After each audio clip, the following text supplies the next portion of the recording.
त्वमेव सर्वं मम देव देव।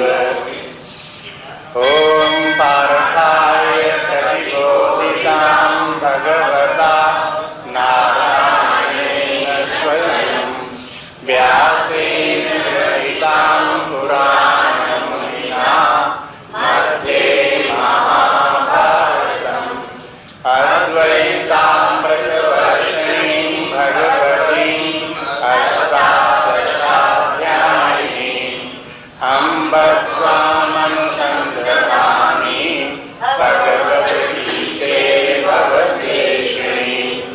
यं ब्रह्मा वरुणेन्द्ररुद्रमरुता पुनर्वन्तति वैष्णवैः वेदैः साम्प्रतक्रमोपनिषदैः गायन्ति यं सामगाः। ध्यानावस्थिततर्गतेन मनसा पश्यन्ति यं योगिनो यस्यान्तं न विदुरुसुरासुरगणाः। देवाय तस्मै नमः, देवाय तस्मै नमः।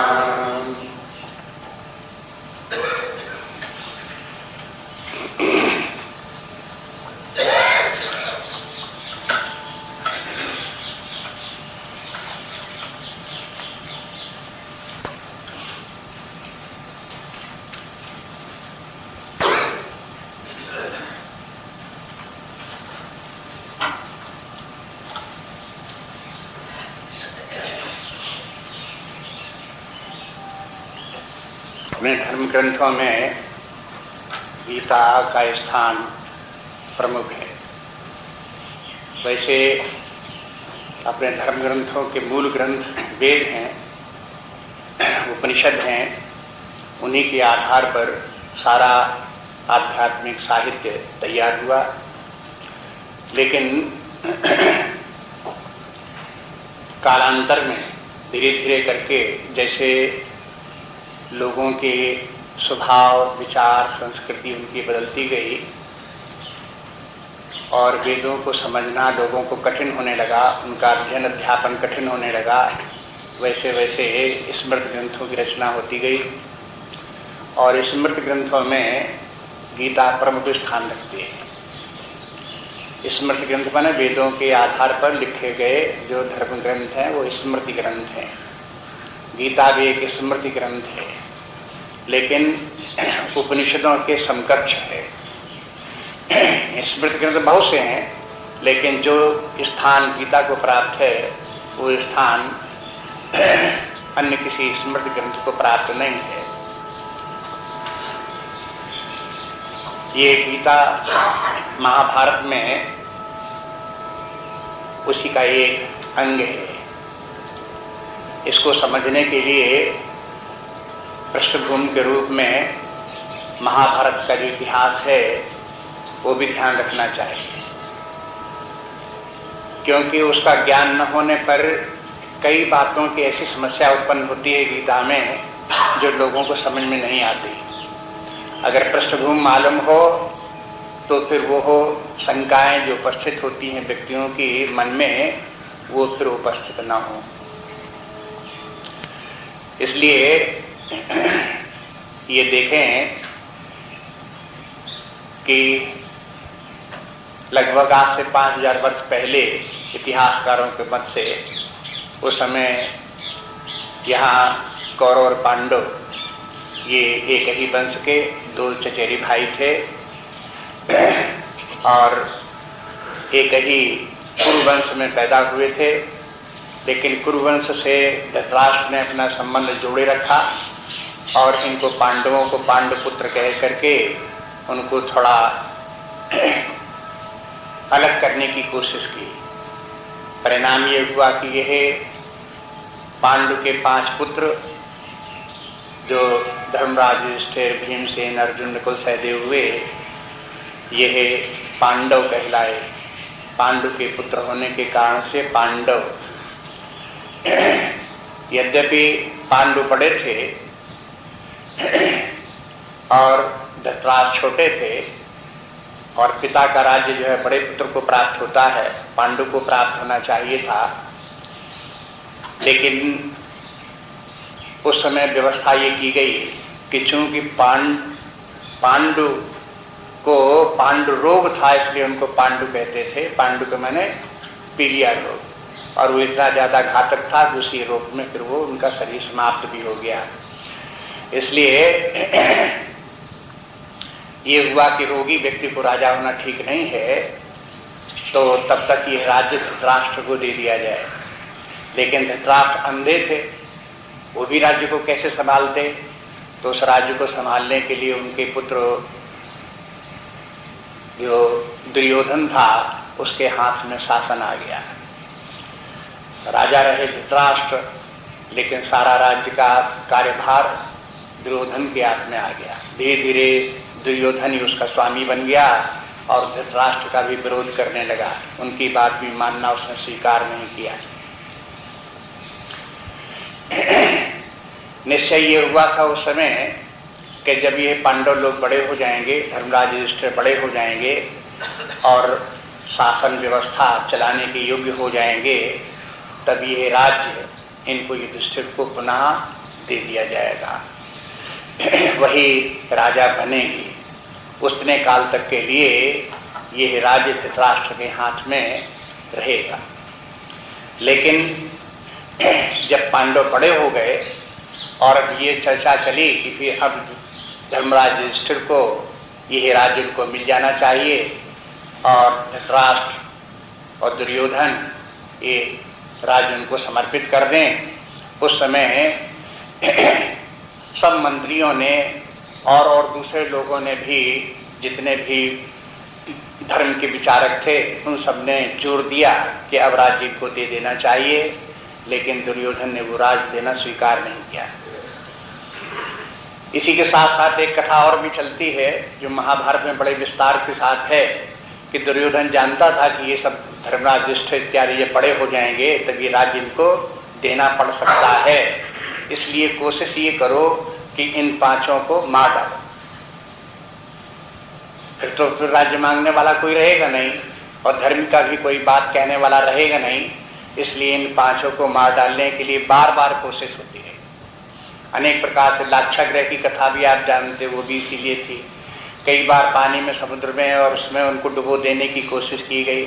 पेड़ों पर चढ़े हुए कभी हुए तो पेड़ को हिला हुलू करके पेड़ के ऊपर से नीचे गिरा करके उनको मार देने की कोशिश हुई।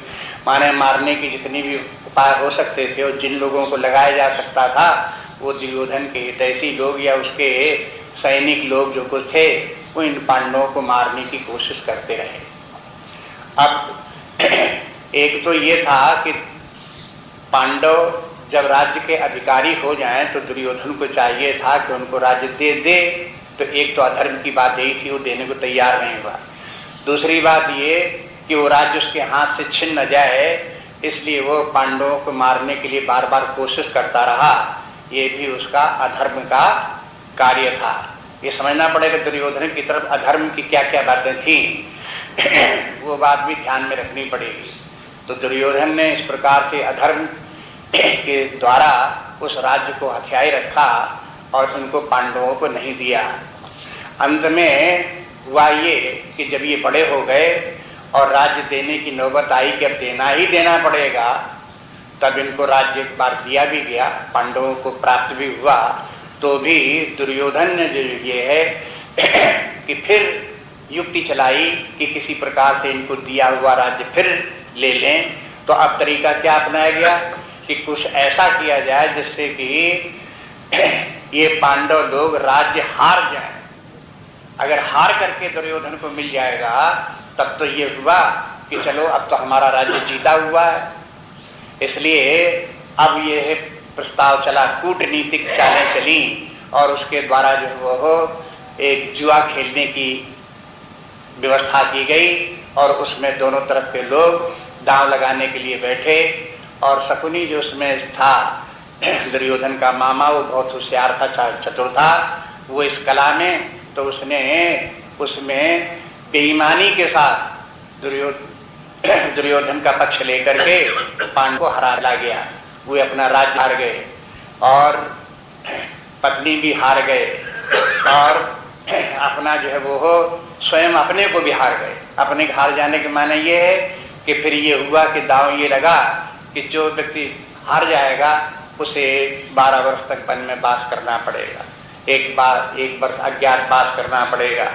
उसमें भी हारते समय चले गए, लेकिन दांव लगाते चले गए, अंततः यह स्थिति हो गई। अब इस प्रकार से अब ये हुआ कि जो ये है निश्चय ये हुआ कि जब ये है वनवास से लौट करके आएंगे तब इनका राज्य इनको वापस दे दिया जाएगा। जब तक ये है वन में समय अपना काटेंगे तब तक राजा दुर्योधन इसके ऊपर राज्य करेगा। अब इसमें भी जो ये है जुए खेलने का, दांव लगाने का जो कार्य था, इसमें भी बेईमानी थी, अधर्म इसमें भी हुआ। लेकिन फिर भी धर्मराज युधिष्ठिर को वो कार्य करना पड़ा। बात एक ही है, कभी कभी लोग ये भी सोचते हैं कि देखो इन लोगों ने जुआ क्यों खोला और उसमें धर्मराज युधिष्ठिर ने जुआ क्यों खोला, क्योंकि जुआ तो पाप है। शास्त्र ये भी दिखाता रहता है कि देखो धर्मात्मा लोग भी यदि इस प्रकार के गलत जुआ खेलने जैसा कार्य करेंगे तो उनकी क्या गति होती है, बाद में कैसे बन जाना पड़ता है, कैसे तमाम युद्ध करने पड़ते हैं। उनको परिणाम दिखाने के लिए भी कभी कभी इस प्रकार की स्थितियां दिखाई देती हैं। तो उससे अब ये नहीं कि चूंकि धर्मराज युधिष्ठिर ने जुआ खेला इसलिए हम भी खेलें, ऐसे नहीं है।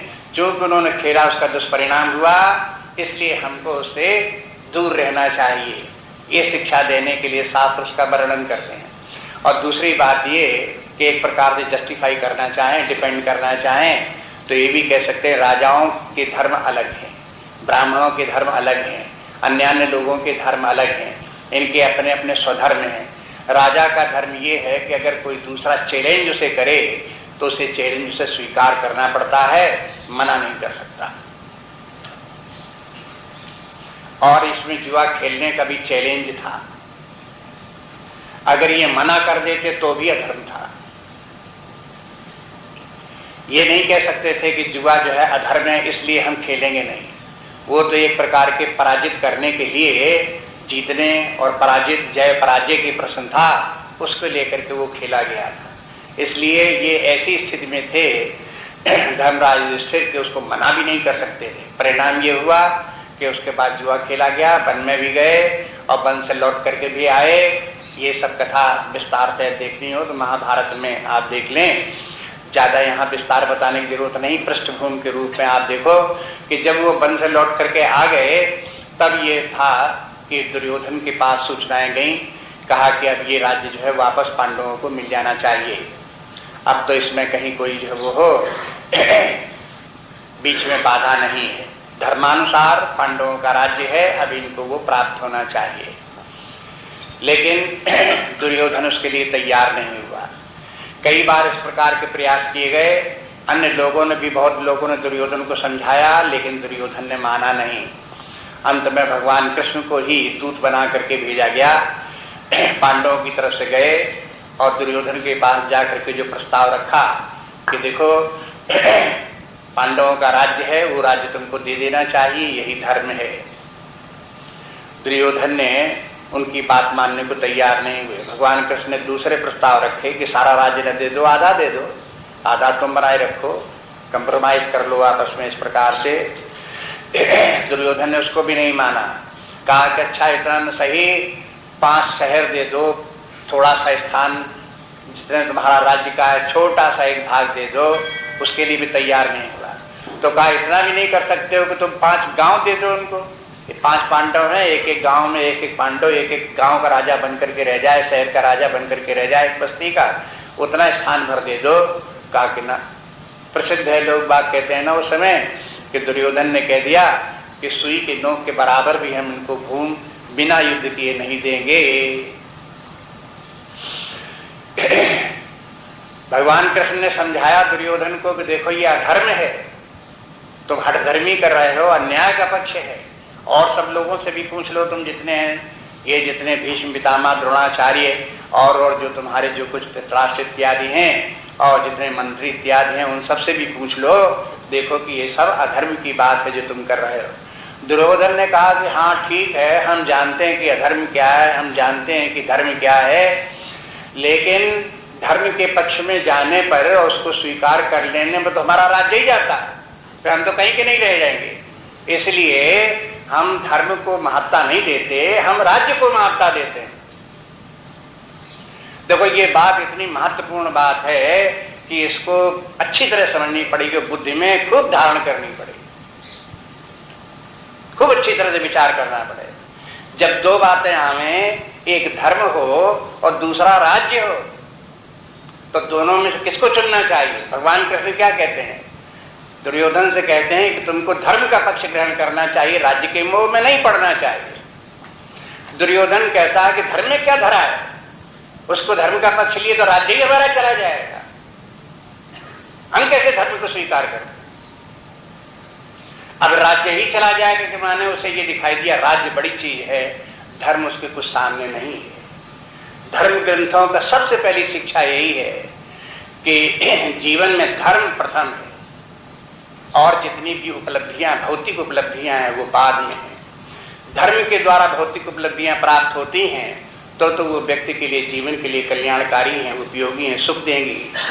और यदि अधर्म के मार्ग पर व्यक्ति चलता है, अधर्मी जीवन अगर वो जीता है व्यक्ति, तो फिर उसकी कोई भी भौतिक उपलब्धि किसी मूल्य की नहीं है, उसकी गणना ही नहीं की जाती है किसी के उसकी उपलब्धियों में से। ये प्राचीन काल के ऋषियों के, मुनियों के, विचारकों का चिंतन था, जो आज धीरे धीरे लोग बाग जन साधारण भुला गए हैं। लेकिन विद्वानों को ये भी मान्य है कि वास्तव में जो भौतिक जीवन की भी उपलब्धियां हैं, वही उपलब्धियां मूल्यवान है और प्रशंसनीय हैं जो धर्म से प्राप्त हुई हैं। अधर्म से प्राप्त हुई हैं वो कोई उपलब्धि है ही नहीं, माइनस में है वो। जैसे कि व्यक्ति जैसे जीरो है, जीरो से अगर नीचे आप चलेंगे, माइनस में माइनस 1, 2, 3, 5, ये क्या है? अधर्म के द्वारा प्राप्त हुई संपत्ति बढ़ती चली जा रही, लेकिन माइनस में बढ़ती चली जा रही। लेकिन धर्म के द्वारा जो भौतिक संपत्ति बढ़ती जा रही वो प्लस में बढ़ रही है।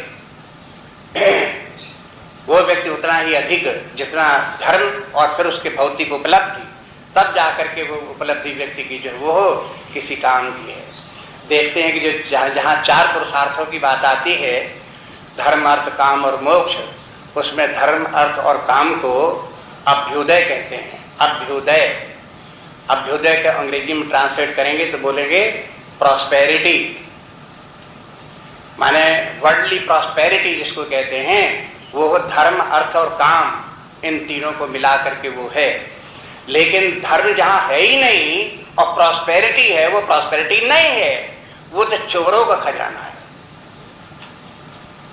चोर कोई प्रॉस्परस थोड़े होते हैं, बेईमान कोई प्रॉस्परस थोड़े होते हैं।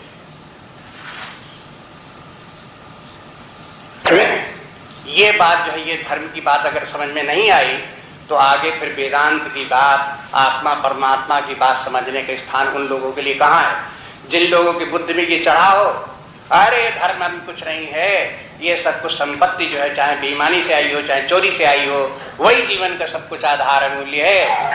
ऐसे लोगों के लिए धर्म ग्रंथ है ही नहीं। वो तो पहली सीढ़ी जो धर्म की है वही टूट गई, बस आगे बढ़ ही नहीं सकते। ये दृढ़ता के साथ पकड़ के चले, पहली शिक्षा यही है। और फिर देखते हैं कि भगवान कृष्ण की बात दुर्योधन ने नहीं मानी तो भगवान कृष्ण को लौटना पड़ा। अब हम और विस्तार नहीं करते, महाभारत में बड़ा विस्तार से वर्णन है।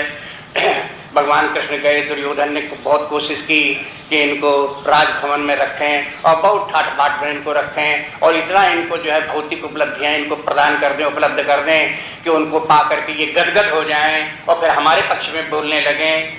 ये सब युक्तियां उसने की, लेकिन भगवान कृष्ण ने कोई इसको स्वीकार नहीं किया। न उनके यहाँ पर राजभवनों में रहे, न वो एयर कंडीशनर में रहे, न उनके सेवक सेवकाओं के सेवक में रहे। वो जाकर के विदुर के यहाँ, जहाँ के बिल्कुल ही वो दरिद्री का जीवन व्यतीत कर रहे थे, उनके पास जाकर के वहां रहे और वहीं उन्होंने रूखा सूखा खाया। ये क्या बात कही भगवान ने, ये कौन सा, ये इस कार्य के द्वारा उन्होंने क्या शिक्षा दी? अब स्वयं देख लो अपने आप ही कि दुर्योधन जैसे बेईमान लोगों को, चोरों का अन्न नहीं खाना चाहिए और उनके पक्ष का समर्थन नहीं करना चाहिए, उनका बहिष्कार करना चाहिए। एक दरिद्री के यहां रह लो, भूखों मर लो, वो अच्छा है, लेकिन किसी बेईमानी के यहां रह करके अपने जीवन की रक्षा करना ठीक नहीं।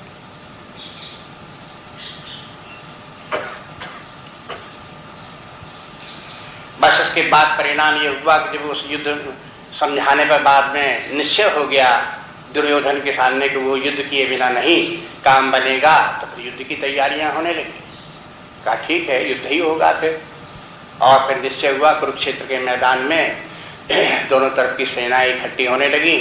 पांडव लोग भी जाकर के उस समय देश में बहुत से राज्य थे जो धर्म का पक्ष मानते थे और धर्मात्मा राजा थे, धर्म को महत्व देते थे। वे लोग तो पांडवों के पक्ष में आने को तैयार हो गए, लेकिन अधिकांश राजा लोग ऐसे थे जो दुर्योधन की तरह वो भी दुराचारी भ्रष्टाचारी थे, प्रजा का शोषण करने वाले थे, प्रजा का पालन करने वाले नहीं थे।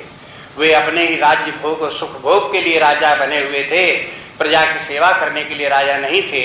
ऐसे दुर्योधन के ही समान अनेक राजा लोग थे देश भर में। तो उन लोगों को दुर्योधन ने उसी प्रकार के जितने बेईमान राजा थे, दुराचारी भ्रष्टाचारी राजा थे, उन सबका समर्थन दुर्योधन ने प्राप्त कर लिया और उन सबको इकट्ठा किया। उन लोगों ने दुर्योधन का इस कारण से भी समर्थन किया और इस कारण से पक्ष में आए। उन्होंने अनुमान लगाया तो देखा कि एक तरफ पांडवों की सेना होगी और दूसरे तरफ दुर्योधन की सेना होगी, कौरवों की सेना।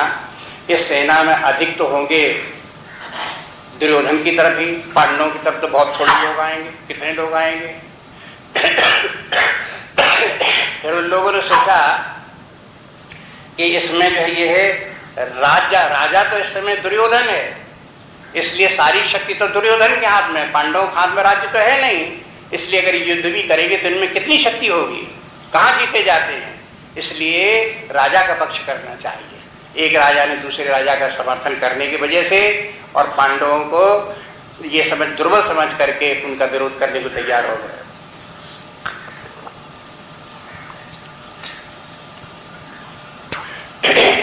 ये भी संसार में इस प्रकार की नीति है कि व्यक्ति जहां देखता है कि लोग धन से, भौतिकता से समृद्ध हैं, वो चाहे बेईमानी के पक्ष हो तो भी उनका समर्थन करने के लिए तैयार हो जाते हैं। जानते इनसे तो आगे पीछे कुछ लाभ हो सकता है, इसलिए इनका समर्थन करो। एक कोई धर्म के पक्ष में रहने वाला व्यक्ति है और उसके पास कुछ है ही नहीं, तो उस धर्म के नाम पर लेकर के उसका समर्थन करने से भी क्या होगा, मिला क्या जाता है उससे। ऐसे तर्क काम करते हैं लोगों की बुद्धियों में, संसार में सदा ही, पहले भी होते रहे, अब भी इसी प्रकार के कार्य करते हैं। तो संसार तो ऐसा ही है, जैसे पहले था वैसा अब भी है। वो तो स्थितियां अब भी जीवन में देखने में आती हैं सर्वत्र। इसलिए बहुत से राजा लोग जो थे दुर्योधन की तरफ आ गए। और आप जानते हो कि अक्षौणी में सेनाएं गिनी गई, कितनी कितनी विशाल सेनाएं होती थी, और उनको फिर एक अक्षौणी 11 अक्षौणी सेना जो है वो दुर्योधन की तरफ इकट्ठी हो गई। पांडवों ने बहुत शक्ति लगाई तो उनकी तरफ केवल 7 अक्षौणी सेना रह गई। फिर भी उन्होंने बहुत लोगों को इकट्ठा कर लिया। जो लोग भगवान कृष्ण के महत्ता को थोड़ा बहुत समझते थे वे लोग भी पांडवों की तरफ आ गए। वो उनको जब मालूम हुआ कि भगवान कृष्ण पांडवों की तरफ हैं, तब कुछ लोग जो हैं उनके कारण से प्रभावित होकर के आ गए। कुछ लोग पांडवों के ही धर्म की रक्षा के लिए कि इनका पक्ष करेंगे तो धर्म का पक्ष होगा, अब जो कुछ है मरना पड़े जीना पड़े, हारे जीते कुछ भी हो, लेकिन धर्म का पक्ष वही लेना चाहिए। इसलिए ऐसे लोग, बहुत से लोग पांडवों के पक्ष में आ गए और 7 अक्षौणी सेना फिर भी इनकी हो गई। एक कथा इस संबंध में ये भी है कि भगवान कृष्ण ने निष्पक्षता दिखाई कि हम निष्पक्ष हैं। अगर युद्ध होने जा रहा है तो हमें न कौरवों से और न पांडवों से, हम किसी पक्ष में नहीं, हमें दोनों ही समान हैं। ये भी भगवान ने दिखाया। और इस समानता के कारण से जब ये दोनों ही लोग भगवान कृष्ण के पास पहुंचे, अर्जुन भी पहुंचा, दुर्योधन भी पहुंचा, उनके राज्य में गुजरात में जहाँ वहाँ उनका राज्य था उस समय भगवान कृष्ण का, तब वहाँ इस प्रकार की युक्ति भगवान कृष्ण ने अपनाई, जिसके के कारण से उन्होंने भगवान कृष्ण ने कहा कि हम अपने दो हिस्से किए देते हैं। एक पक्ष में हमारी सारी सेना, नारायणी सेना रहेगी, और दूसरे पक्ष में हम रहेंगे। और ये हुआ कि दोनों में से एक एक को एक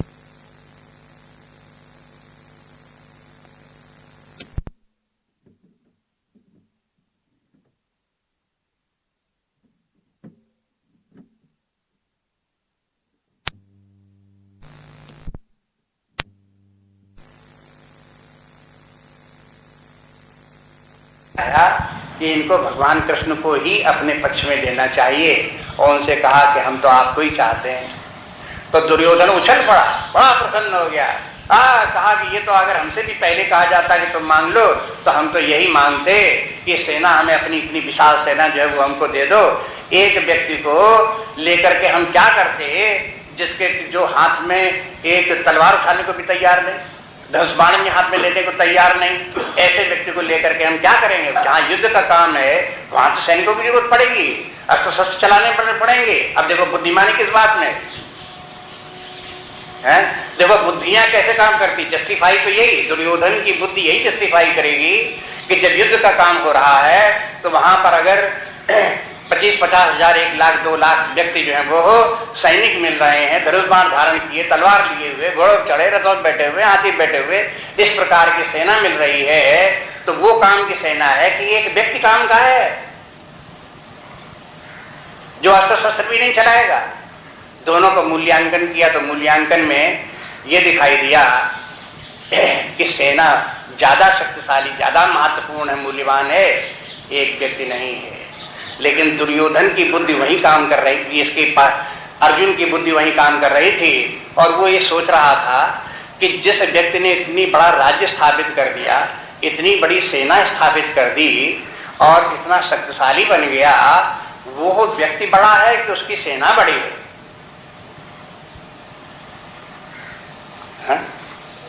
जैसे कोई व्यक्ति जो है वो हो कारखाने पर कारखाने खड़ा कर दे और तमाम बड़ा भारी जो उत्पादन होने लगे, तो अब बताओ वो व्यक्ति बड़ा है कि वो कारखाने बड़े हैं?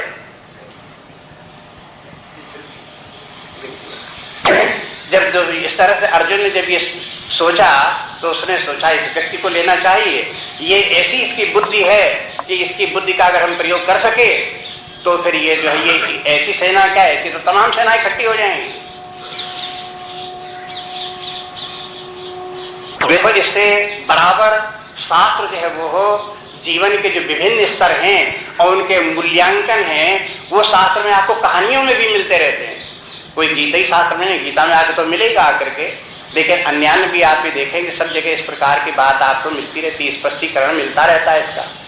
इसके माने ये है कि भौतिक समृद्धि से श्रेष्ठ व्यक्ति का शरीर, उससे भी श्रेष्ठ व्यक्ति की बुद्धि है। एक गांव की एक कहावत है कि अक्ल बड़ी की भैंस, भैंस बड़ी होती है, दूध देती, इतनी बड़ी होती है, अक्ल भी दिखती जरा जगह। ऐसे नहीं है, जिनको समझ वो जानते हैं कि अक्ल जो है वो हो, बुद्धि बड़ी है, भैंस कुछ नहीं उसके सामने। लेकिन मूर्खों को भैंस बड़ी दिखाई देती है, अक्ल बड़ी नहीं दिखाई देती।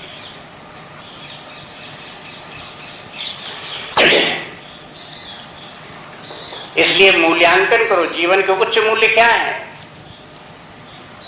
समृद्धि श्रेष्ठ है या धर्म श्रेष्ठ है, समृद्धि श्रेष्ठ है या बुद्धि श्रेष्ठ है, भौतिक समृद्धि श्रेष्ठ है कि आध्यात्मिक उपलब्धियां श्रेष्ठ है। बस इतनी ही बात में समझ में आने के कारण से व्यक्ति अध्यात्म शास्त्र से विरत रहते हैं, भागते रहते हैं। उनको यही दिखाई देता भौतिक समृद्धि प्राप्त करो इनके इन प्रकारेण, और उसी में सुख है, वही सब कुछ है, बस उसी में बुद्धि उनकी छपकी रहती, लगी रहती है। लेकिन उससे भी ज्यादा मूल्यवान जो व्यक्ति का व्यक्तित्व है, उसकी बुद्धि है, उसकी आत्मा है, परमात्मा स्वरूप उसका है, उसका जो आध्यात्मिक ज्ञान है, जो आंतरिक उपलब्धियां हैं, शक्तियों की जागृति है, उसकी जो श्रेष्ठता है, वो व्यक्ति को समझ में नहीं आती। अगर वो जिसकी के समझ में आई है, वो जानता है कि व्यक्ति जिसके अंदर ये सब उपलब्धियां होंगी, विकास होगा, उसके लिए क्या है। अगर कोई व्यक्ति ऐसा हो जिसकी की बुद्धि बहुत सूक्ष्म निर्मल ऐसी हो और बहुत श्रेष्ठ महान व्यक्ति हो, तो उसके लिए भौतिक समृद्धि तो कुछ नहीं, बाएं हाथ का खेल है। वो भौतिक समृद्धि के एकत्र करने के लिए, प्राप्त करने के प्रयास नहीं करता, क्योंकि वो जानता है कि इसमें मूल्य ही क्या है, ये तो बेकार है। इसलिए उसके लिए उपलब्ध करने के लिए, संग्रह करने के लिए अपनी शक्ति समय नहीं लगाता। दूसरे जो और महान कार्य हैं उन कार्यों को जीवन में अपने करता है।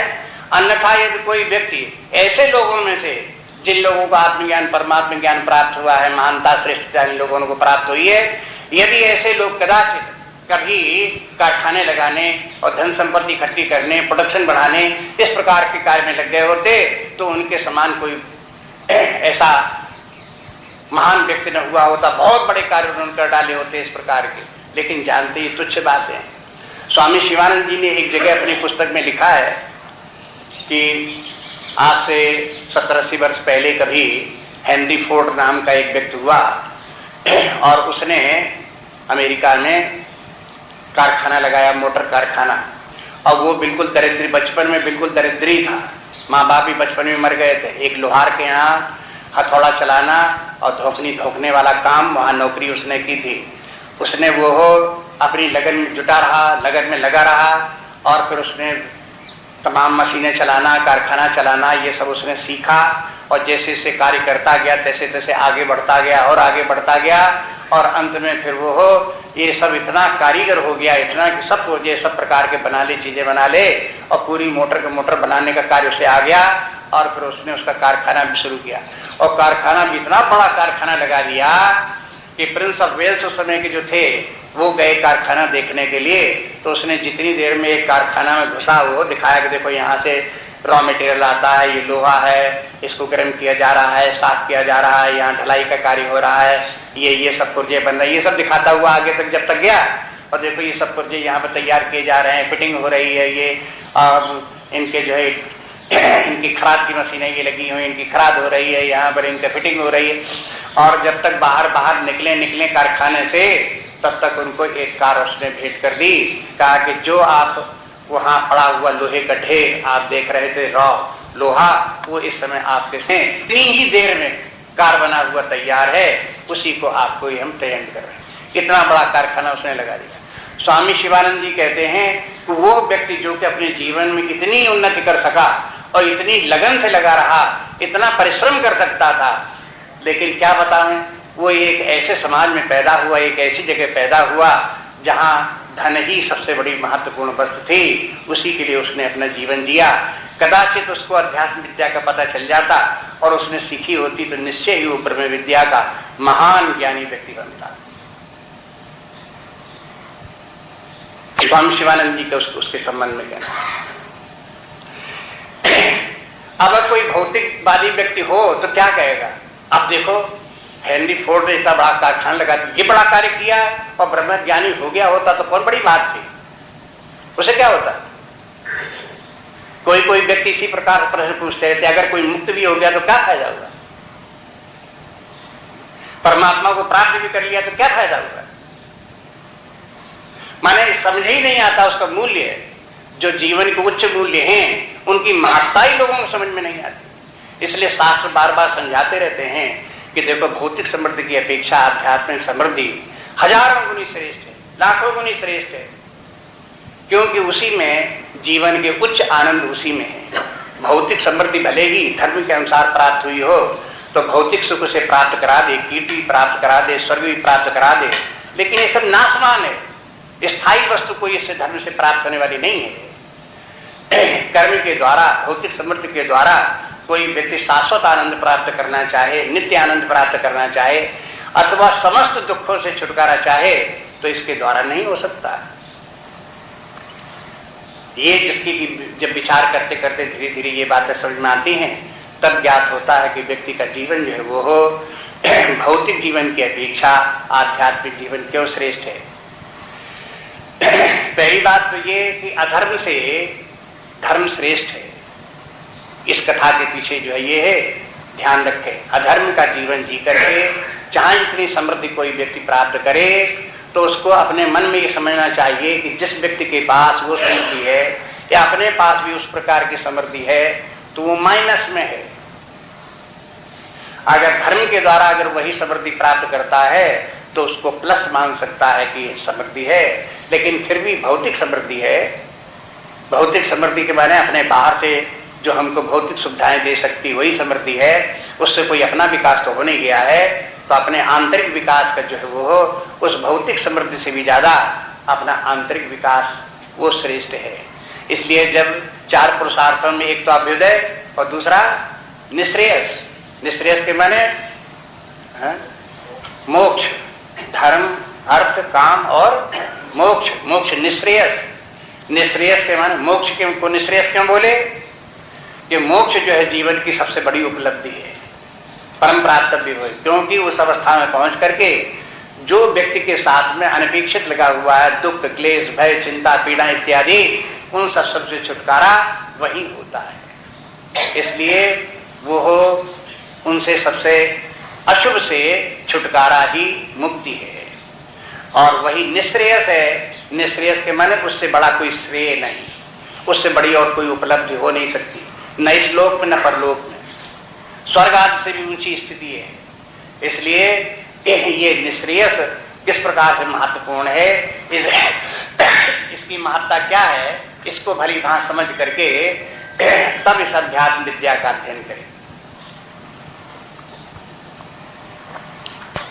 और जितनी जितनी बात समझ में आवे उतनी की बार बार बार विचार करके उसको दृढ़ करें। अगर शास्त्र ये कहते हैं कि अधर्म का अभ्युदय अभ्युदय है ही नहीं, धर्म से प्राप्त अभ्युदय है, तो इतना जानने के बाद में बैठ करके विचार करें, 1 2 दिन 10 दिन 15 दिन सब लोगों से विचार करें और खूब अच्छी तरह अपने मन में ये दृढ़ करे कि धर्म के द्वारा प्राप्त अभ्युदय है वही कल्याणकारी है, अधर्म के द्वारा प्राप्त जो अभ्युदय है वो अभ्युदय है ही नहीं, उसकी संज्ञा अभ्युदय नहीं। बात इस व्यक्ति को जो वो पहले अभ्यास करके समझ के रखना चाहिए। फिर अगर आगे और बढ़ता है व्यक्ति तो ये भी देखे कि धर्म के द्वारा जो अभ्युदय प्राप्त हुआ है वो भी सब नाशवान है, वो सुख ही नहीं देता, दुखदायी भी है। उसके जो दोष हैं, अभ्युदय के भी जो दोष हैं, उन दोषों को भी देखना चाहिए और वो दोष फिर निःश्रेयस में नहीं है। इसलिए निःश्रेयस को निर्दोष समझ करके उसको प्राप्त करने का प्रयास करना चाहिए। ये जो है वहां पर गीता के पृष्ठभूमि के रूप में जब देखते हैं दोनों सेनाएं इस प्रकार से खड़ी हुई और फिर युद्ध की जब तैयारी होने लगी और युद्ध प्रारंभ होने ही जा ही रहा था, उसी समय अर्जुन ने पहले अध्याय में देखेंगे कि अर्जुन ने भगवान कृष्ण से कहा कि हमारे रथ को दोनों सेनाओं के मध्य में ले चलो, हम देखना चाहते हैं कि युद्ध में कौन कौन खड़े हुए हैं। भगवान कृष्ण ने रथ ले जाकर के दोनों सेनाओं के मध्य में खड़ा कर दिया, अर्जुन ने सबको देखा भी और उसके बाद फिर अर्जुन को मोह भी हुआ। भगवान कृष्ण ने उस मोह के निवारण के लिए गीता भी अर्जुन को सुनाया। लेकिन उस दिन फिर युद्ध शुरू भी हो गया और युद्ध चला भी और कई दिन युद्ध चलता भी रहा। आखिरकार एक दिन भीष्म पितामह जो है वो घायल कर दिए गए और वो जमीन पर जा पड़े, सरसैया पर बाणों की सैया के ऊपर उनको लिटा दिया गया। वो भीष्म पर्व कहलाता है, भीष्म पर्व। उस भीष्म पर्व में ही इस गीता का वर्णन है। जब युद्ध शुरू हुआ वहां पर गीता का वर्णन नहीं है, जब युद्ध हो गया और भीष्म भी एक प्रकार से मारे गए तब वहां गीता का वर्णन हुआ। क्यों? क्योंकि जब इतना जब हो चुका तब धृतराष्ट्र को कई दिन के बाद संजय से उन्होंने पूछा कि ये बताओ कि युद्ध में क्या हुआ, इतने दिन से जो कुरुक्षेत्र में हो रहा था कोई सूचना नहीं मिली।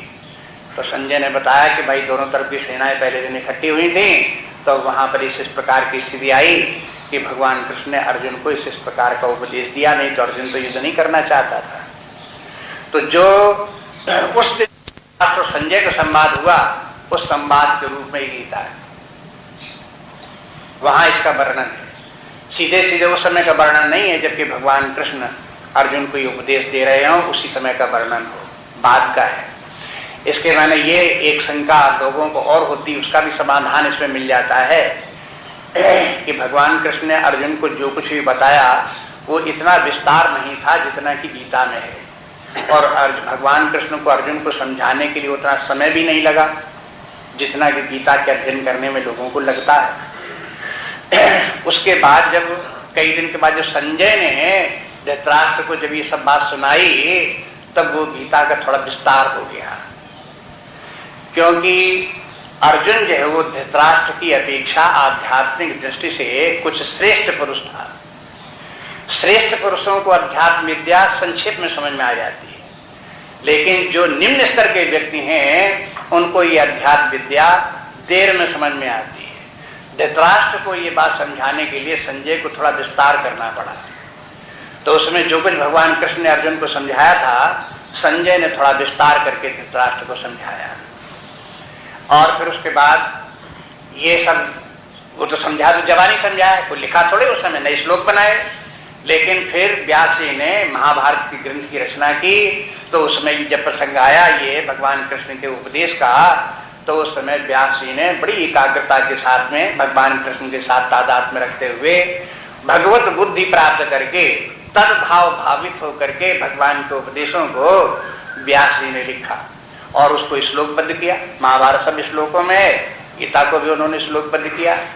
श्लोकबद्ध करने के कारण से कुछ उसमें विशेषता और आ गई। एक तो वो गेय हो गया, गीता कहलाने लगी, गेय हो गया, गाई जा सकती श्लोक हैं, उस प्रकार से श्लोक के रूप में बोले जा सकते हैं। दूसरे फिर व्यास जी को यह भी बताना पड़ा कि धृतराष्ट्र ने ये कहा, फिर संजय ने ये कहा, और दोनों तरफ की सेनाएं इस प्रकार से इकट्ठी हुई हैं, उन सेनाओं में ऐसा हुआ वैसा हुआ।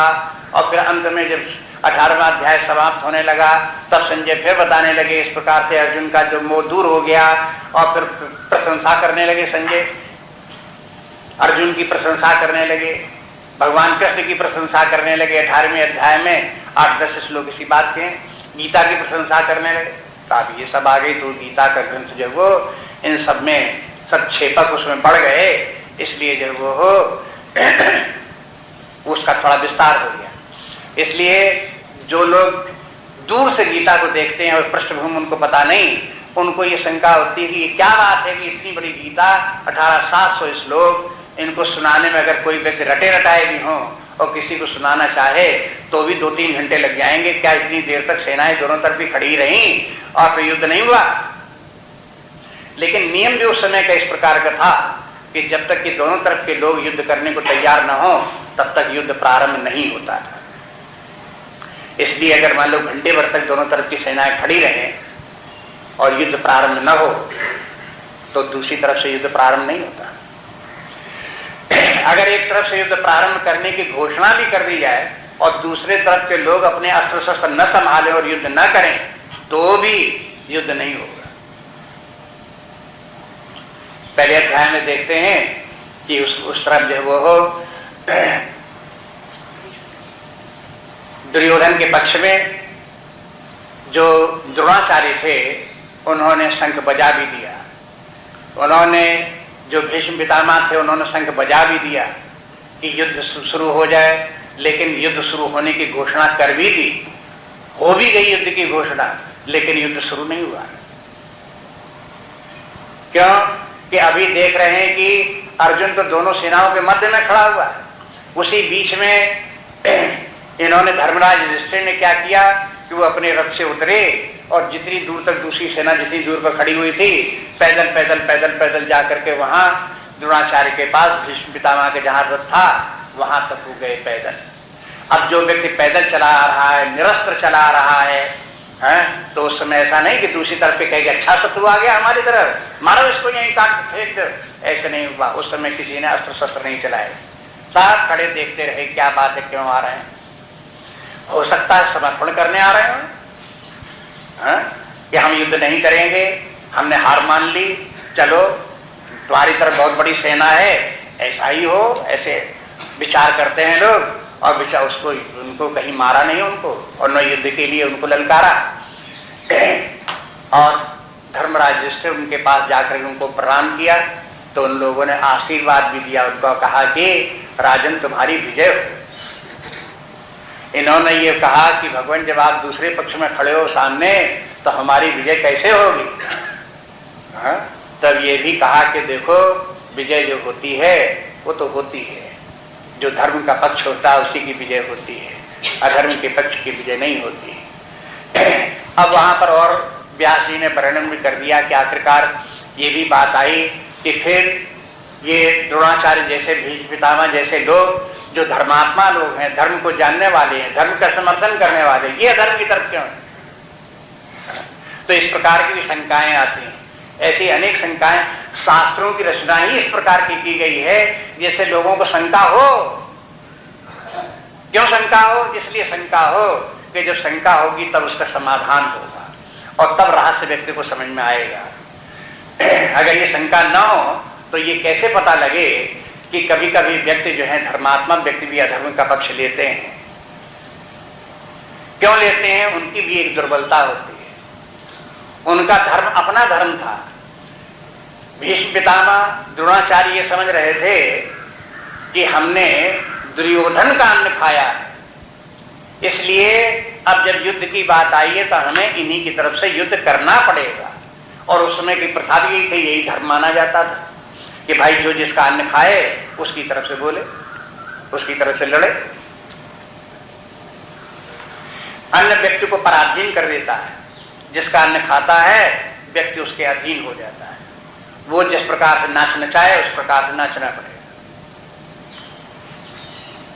इसलिए उन्होंने कहा चूंकि हमने इनका अन्न खाया है इसलिए हमें इनकी तरफ से युद्ध करना पड़ेगा। ये बात वहां नहीं आई है, बाद में जब युद्ध समाप्त हो गया शांति पर्व में, जब भगवान कृष्ण अर्जुन आदि इनको सब पांडवों को लेकर के भीष्म पितामह सरसैया पड़े थे, प्राण नहीं छूटे थे, उनके पास गए, तब उनसे पूछा जाकर के धर्म के संबंध में भगवान कृष्ण ने कहा कि धर्म का जितना अच्छा ज्ञान भीष्म पितामह का है उतना हम भी तुमको नहीं बता सकते, चलो उनसे पूछो चल करके। तो जाकर के धर्म की बातें बहुत पूछी और उस समय सारे प्रश्न आए। उस समय उनसे कहा कि धर्म क्या है, सब धर्म उन्होंने बताया भीष्म पितामह ने। और उसका सबका वर्णन करने के बाद अब शंकाएं प्रारंभ हुई। द्रौपदी पूछने लगी उनसे कि भगवान ये भी तो बताइए, आज आप जितनी धर्म की बातें कर रही, इतनी धर्म का आपने काम कहां किए? जब ये लोग हमारे साथ दुर्व्यवहार कर रहे थे तब आपकी बुद्धि कहां चली गई थी, तब आपका धर्म कहां चला गया था? जब युद्ध प्रारंभ हुआ तब आप जाकर के इनके पांडवों की कौरवों की तरफ से आपने युद्ध क्यों किया, तब आपका धर्म कहां चला गया था? तो उसका जो उत्तर उनके पास था वो कहने लगे कि तब के हम में और आज के हम में बहुत अंतर है। उस समय हमारे शरीर में जो रक्त था वो उन्हीं का था, उन्हीं के अन्न के खाए का वो बना हुआ था, उसके कारण से हमको उसी प्रकार का बोलना पड़ रहा था, वही करना पड़ रहा था। लेकिन आज जिस स्थान में हम पड़े हैं, आप देखो हमारे शरीर में कहीं रक्त की एक बूंद भी है? वो सब बह गई। जहां वो सब रक्त बह गया तो अब हमारी बुद्धि ठीक आ गई। धर्म की बात अब हम बिल्कुल शुद्ध रूप से धर्म की बात कह सकते हैं। अब इन्हीं से सब बातों से अब आजकल तो समाज में ये सब कथाएं और ये सब प्रसंग धीरे धीरे करके लुप्त होते जा रहे हैं, क्योंकि दूसरी बातें बहुत सी समाज की ऐसी हैं जो बच्चों के बीच में, युवकों के बीच में आ गई हैं और उससे उनकी बुद्धियां आक्रांत हैं। तो इन सब पे विचार करने की बात नहीं, लेकिन हम बचपन में देखा करते थे कि जहाँ कहीं चर्चा होती थी लोग बाग इन्हीं कहानियों को सुनाया करते थे। महाभारत की कहानी सुना दी, रामायण की कहानी सुना दी, उनके तमाम स्थल सुना दिए, बता दिए कि देखो अमुक अमुक स्थान में ऐसा हुआ, इसलिए ऐसा हुआ, उन्होंने ऐसा कहा, इन्होंने ऐसा कहा, ये धर्म है, ये अधर्म है, इसकी सबकी चर्चा होती थी। इसी परिप्रेक्ष्य में जीवन जिया जाता था और इसी की सब बातें चर्चाएं करते थे और फिर जीवन उसी प्रकार का चलता था। लेकिन वो सबके सब भुला देने के कारण से अब समाज में यही नहीं पता है कि इस भ्रष्टाचारी जीवन के से कोई श्रेष्ठ जीवन में कुछ जीवन हो सकता है, इसका कोई रास्ता ही नहीं सोचता, आंखें नहीं खुलते। धृतराष्ट्र की तरह अंधे होकर के बैठे। धृतराष्ट्र एक बार इस बात का प्रतीक भी है। धृतराष्ट्र अंधा प्रतीकात्मक भी है कथा। धृतराष्ट्र अंधे कि माने अज्ञानी, माने कोई ज्ञान नहीं, न धर्म का ज्ञान न परमार्थ का ज्ञान, ऐसे धृतराष्ट्र। उन्हीं का पुत्र जो है वो अज्ञान का पुत्र अधर्म है, जो दुर्योधन है। जब व्यक्ति अज्ञानी होगा, बुद्धि काम नहीं करेगा, तो फिर उसके आचरण व्यवहार जो है उसके मानो पुत्र हैं, वो जो है अधर्म हो गए। और पांडव जो है वो धर्म के पक्ष में, भगवान कृष्ण परमात्मा है ही है। अर्जुन जो है वो धर्मराज युधिष्ठिर, उन्हीं का भाई, और ये पांचों पांडव धर्म के पक्ष में है, इसलिए ये धर्म के प्रतीक हैं। और ये सबके सब अपना शरीर जो है वो एक रथ के समान है, इंद्रियां गुणों के समान है, और इसी में जो है भगवान कृष्ण हमारे आत्मा है।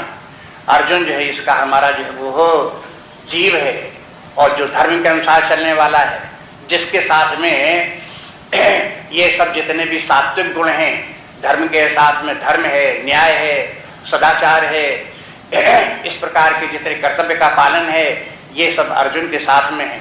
और दुर्योधन जो है विपक्षी है, जिसको काम से ग्रसित है, क्रोध से ग्रसित है, नाना प्रकार के और राग द्वेष आदि विकारों से ग्रसित है, अहंकार से ग्रसित है, मूढ़ता से ग्रसित है। इस प्रकार के अधर्म का पक्ष दुर्योधन का है। और अपने अंदर जो एक प्रकार से संग्राम चलता रहता है, वो महाभारत का युद्ध हर व्यक्ति के अंदर चल रहा है। आप इसको ये मत समझे कि प्राचीन काल का इतिहास मात्र इतिहास सुना दिया तो कह दे आपने एक कथा पुरानी सुना दी और कुछ नहीं, ऐसा नहीं है। ये अध्यात्म है और अपने अंदर की कथा है।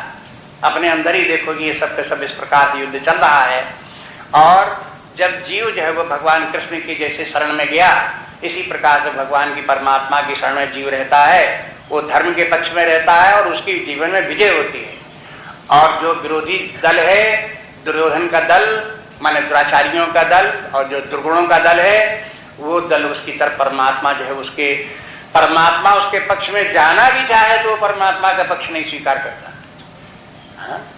देखो जितनी भी दुर्बलताएं अपने हैं, मान लो कि कोई बेईमान है, भ्रष्टाचारी है, और भ्रष्टाचारी परमात्मा की शरण ले तो क्या होगा? ऐसा थोड़ी कि परमात्मा उसके भ्रष्टाचार को समृद्ध बनावे, परमात्मा उसके भ्रष्टाचार को ही नष्ट कर देगा। इसलिए भ्रष्टाचारी व्यक्ति परमात्मा की शरण में क्यों नहीं जाता? वो जानता कि हमारा तो भ्रष्टाचार इतना हमने तैयार किया, इतनी संपत्ति इकट्ठी की, परमात्मा की शरण गए तो वो तो साफ करके धर देगा। इसलिए उसके शरण में जाने को तैयार ही नहीं। ये प्रवृत्तियां भीतर कार्य करती रहती हैं। किसी की प्रवृत्ति जो है अधर्म की प्रवृत्ति है, दुराचार भ्रष्टाचार की प्रवृत्ति है, तो वो अपने तरह से कार्य करती है, वो भी अपनी प्रकृति है व्यक्ति की। और एक धर्म की भी प्रकृति है, जो धर्म के पक्ष में है उनका जीवन दूसरे प्रकार का है, जीवन विधान दूसरे प्रकार का है, मान्यताएं भिन्न प्रकार की हैं। ये पृष्ठभूमि में ध्यान में रखें। अभी गीता के संबंध में थोड़ी बातें और भी बतानी है, उसको कल देखेंगे। आज इतने ही रखते हैं। थोड़ा सा इसके साथ, गीता के साथ थोड़ा भगवान का नाम भी लेते हैं, कीर्तन भी थोड़ा सा।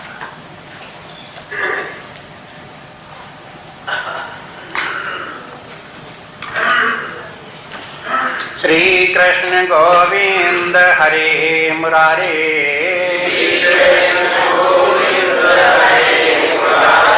हे नाथ नारायण वासुदेव,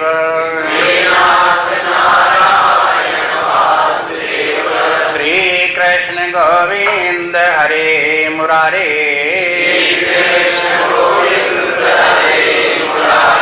हे नाथ नारायण वासुदेव,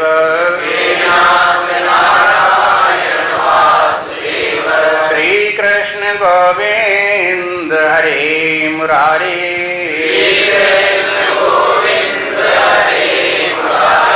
हे नाथ नारायण वासुदेव,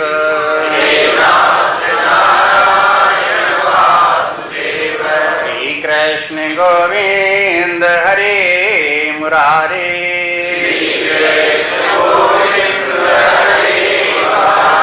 हे नाथ नारायण वासुदेव,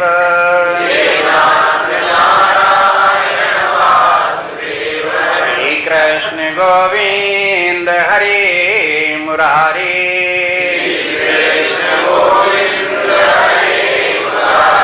हे नाथ नारायण वासुदेव, वासुदेव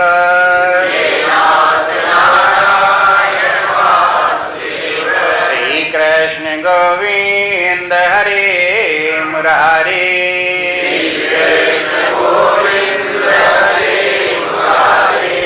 नाथ नारायण वासुदेव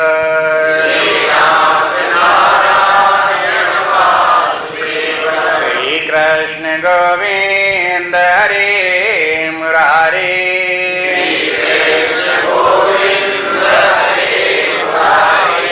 नाथ नारायण वासुदेव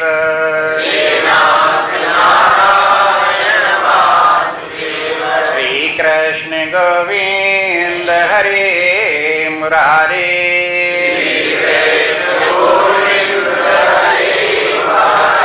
हे नाथ नारायण वासुदेव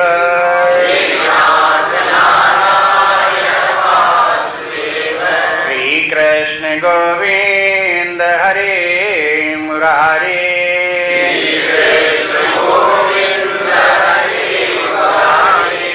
नाथ नारायण वासुदेव